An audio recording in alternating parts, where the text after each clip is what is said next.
تھکاوٹ کی وجہ سے 8 رکعت تراویح پڑھنا. کبھی کبھار ایسا ہوتا ہے کہ تھکاوٹ کی وجہ سے 20 رکعت تراویح پڑھنا بہت مشکل ہو جاتا ہے. کیا ایسی صورت میں ہم 8 رکعت تراویح پڑھ سکتے ہیں؟ عائشہ فاروق انڈیا سے.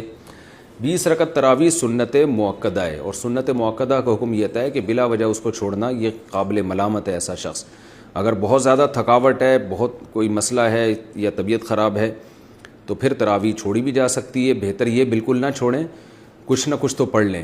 تو اس میں 4 پڑھیں، 8 پڑھیں، 12 پڑھیں، 16 پڑھیں. 8 کے عدد کی کوئی خاصیت نہیں ہے. یہ جو بخاری کی حدیث ہے کہ نبی رمضان غیر رمضان میں 8 سے زیادہ نہیں پڑھتے تھے، اس کا تراویح سے کوئی تعلق نہیں ہے جمہور علماء کے نزدیک، بلکہ چاروں فقہا، چاروں اماموں کے نزدیک جو ان کے جو فتویٰ ہے نا، اس سے پتہ چلتا ہے کہ اس کا تراویح سے کوئی تعلق نہیں ہے اس حدیث کا. اور یہ حدیث بخاری ہی کی دوسری حدیث کے خلاف بھی ہے. دوسری حدیث میں بخاری میں آتا ہے کان یزید فی رمضان ما لا یزید فی غیرہ. نبی رمضان میں عام دنوں سے زیادہ عبادت کرتے تھے. تو اس سے پتہ چلتا ہے کہ رمضان میں آپ کی جو نماز ہے وہ 8 رکعتوں سے زیادہ ہوتی تھی. تو بخاری کی ایک حدیث کو لیتے ہیں، دوسری صحیح حدیث کا انکار کر دیتے ہیں. یہ کیسی بات ہوئی؟ تو اس لیے 8 کے عدد کی کوئی خاصیت نہیں ہے تراویح میں. ہاں سنت مؤکدہ ہے تو اس میں مشکل ہو رہی ہے، کوئی واقعی تھکاوٹ ہے تو جتنی چاہیں پڑھ لیں، اللہ جتنی توفیق دے.